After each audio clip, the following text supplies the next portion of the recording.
তিনি আদিযোগী, তিনি পাগল প্রেমিক, তিনি এক কথায় বেদজ্ঞানী, তিনি একই কথায় একেবারে আত্মভোলা, আমাদের সকলের ভোলা মহাদেব। নমস্কার। ছোটবেলায় ঠাকুমার হাত ধরে আমার শিবরাত্রি শুরু। শিবরাত্রি এলেই তাই সব থেকে যে মানুষটিকে আমার মনে পড়ে তিনি হচ্ছেন আমার ঠাকুমা।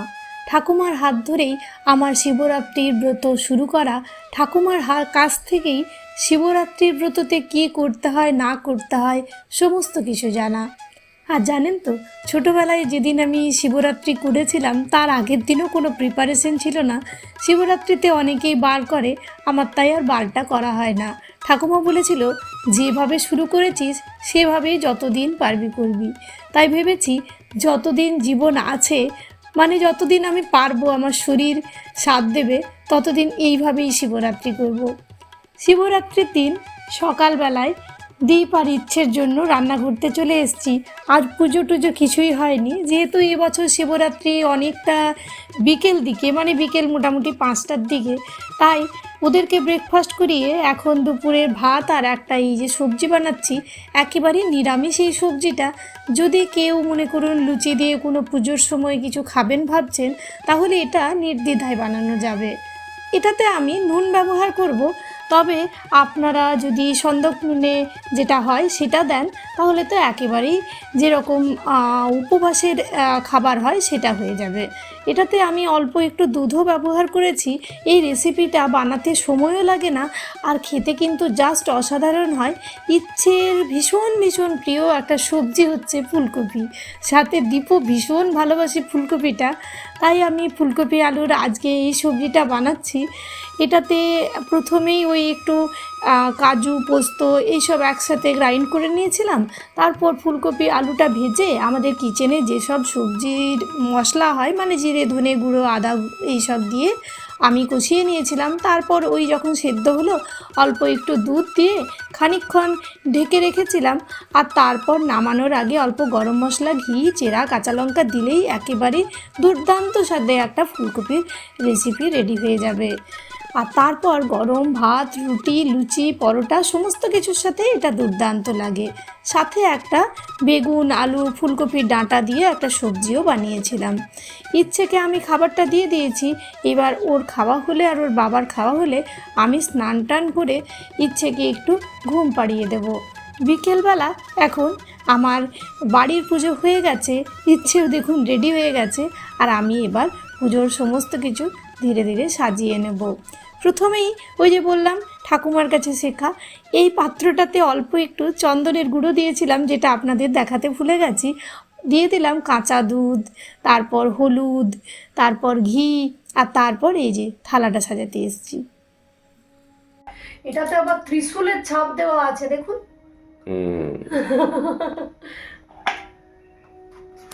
স্পেশালি শিবরাত্রির জন্য বানিয়েছি।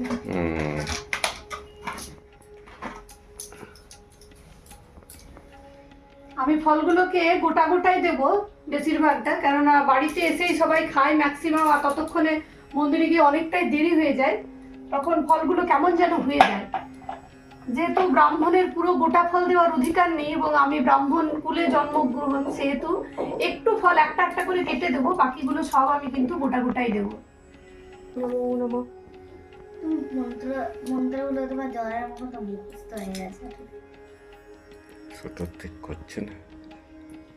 ও শুধু না, কৃষ্ণ কৃষ্ণ সবার মন্ত্র আমি এরকমভাবেই বলি, রোজই বলি মোটামুটি যেখানে সময় পাই।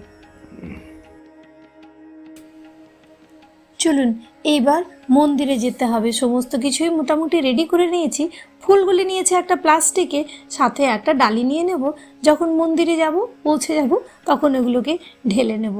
তবে ওই যে তখন আমি স্নানের জলটা বানিয়েছিলাম শিবে, সেটার মধ্যে অল্প একটু মধু দিতে ভুলে গেছিলাম, এখন এটা দিয়ে নিলাম। চলুন এইবার যেতে হবে।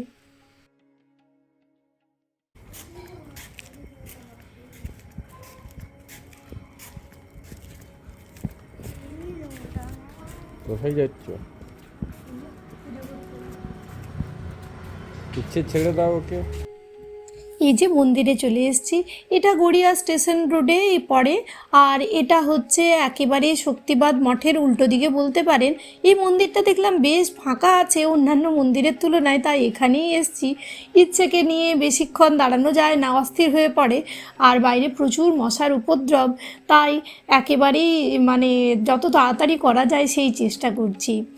শিব এমনিতে আমার প্রিয় দেবতা হলেও আমার ঠাকুমার কাছে আমরা যেভাবে ধর্মটাকে শিখেছি, তাতে আমরা কখনোই গোঁড়ামি যে বিশাল একেবারে প্রতিদিনের খুব পুজো টুজো নিয়ে থাকি সেটা নয়, কিন্তু বিশেষ কতগুলি পুজো একেবারেই না করলেই নয়, সেই রকম কতগুলি পুজো আমি অবশ্যই করি। প্রতিদিন সকালে আমি এমনিতে পুজো করি, আর এই শিবরাত্রির সময় আমার কি জানি কেন শিবকে ভীষণ ভালো লাগে।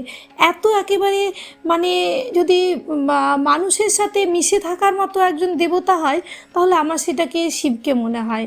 এমনিতে ধর্ম মানে হচ্ছে আমার কাছে সেই জিনিসই যা সকলের ভালো করবে, সকলকে ভালো রাখবে। আমার কেন কি জানি মনে হয় শিব যেন সকলেরই দেবতা। আপনি যে ধর্মেরই হন, যাই হন, সকল দেবতা সকল ধর্মের সমস্ত মানুষেরই তিনি যেন কথা শুনবেন। চলুন, কথা বলতে বলতে আমার মালা পরানো, তারপর শিবের মাথায় দুধ যেটা রেডি করেছিলাম সেটা ঢালাও হয়ে গেছে, আর একটা গোটা ফল এনেছিলাম সেটা মাথায় দিয়ে দিলাম। তারপর পুজো টুজো কমপ্লিট করে এবার বাড়ি যাচ্ছি।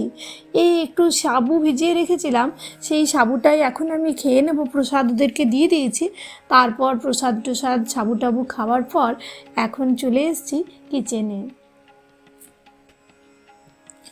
ধর্ম কি আমি জানি না, আমার কাছে ধর্ম মানে হচ্ছে এমন একটা জিনিস, বিশেষ করে আমাদের হিন্দু ধর্ম তো প্রথম বাইরের মানুষ জেনেইছে সংস্কৃতি হিসেবে, তাই আমার ভীষণ ভালো লাগে যে আমাদের ধর্মটা ধর্মর আগে একটা সংস্কৃতি। এই ধর্মতে বা এই সংস্কৃতিতে জন্মগ্রহণ করে এই যে সকলকে নিয়ে চলার একটা থিওরি আমাদের প্রাচীন ঋষিরা দেখিয়ে গেছেন, সেটাতেই আমার ভীষণ ভীষণ ভালো লাগে। আর তার চেয়েও ভালো লাগে যে কৈলাস বলে পবিত্র জায়গাটি, যেখানে আমাদের মহাদেব বসবাস করেন বলে আমরা বিশ্বাস করি, সেখানে হিন্দু ধর্ম ছাড়াও বা হিন্দু সংস্কৃতি ছাড়াও আরও অন্যান্য 2-3টে ধর্মের লোকরাও কিন্তু তাদের নিজ নিজ দেবতার বাসভূমি হিসেবে কৈলাসকে ভীষণ শ্রদ্ধা করে। এই সমস্ত কিছু সহাবস্থান আমার ভীষণ ভীষণ ভালো লাগে। সত্যি কথা বলতে ধর্ম মানে তো তাই হওয়া উচিত যা সকলের হাত ধরে আমরা চলতে পারবো, সকলকে ভালোবাসতে পারবো, সকলের সাথে সকলে মনে মিলে চলতে পারবো, সেটাই মনে হয় ধর্ম হওয়া উচিত।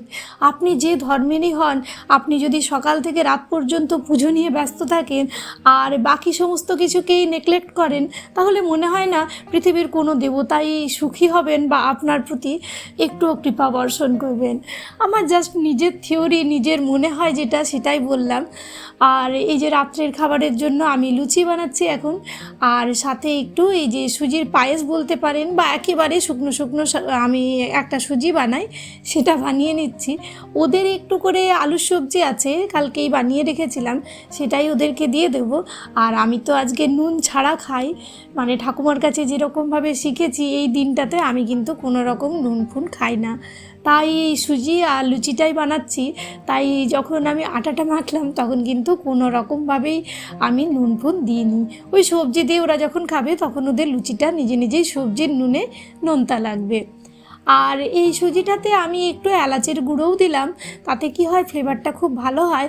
আর যখন এটা নামাবো তখন ওই যে খুন্তিতে করে নামাবো সেটাতেই কেটে কেটে দিয়ে এরকমভাবে আমার মা এরকমভাবে সুজিটা বানায়, এটা দেখতেও একটা দারুণ লাগে আর খেতেও খুব সুন্দর লাগে। লুচিগুলো বানিয়ে নিলেই আমাদের রাত্রের ডিনার রেডি হয়ে যাবে। আর আজকের এই শিবরাত্রির দিনটা ভীষণ ভীষণ ভালো কাটে আমার প্রতি বছর। তবে সত্যি কথা বলতে প্রতিবার না জানেন একটা জিনিস কলকাতায় এসে মিস থেকে যায়, সেটা হচ্ছে পলাশ ফুলের মালা। আমাদের পুরুলিয়াতে যেটা আমরা প্রতি বছর মুকুটার মালাটা বানাই, এখানে সেটা দিতে পারি না শিবকে, ভীষণ সেই জন্য একটা কষ্ট থেকে যায়। কি আর করা যাবে, গ্রামকে নিজের প্রিয়জনদেরকে মিস করাই যেন আমাদের মেয়েদের ধর্ম। যেতে হয় অন্য জায়গায়, অন্য কোনো মানুষের সাথে থাকতে হয়। আজকের ব্লগে এই অবধি, ভালো থাকবেন সবাই, ধন্যবাদ।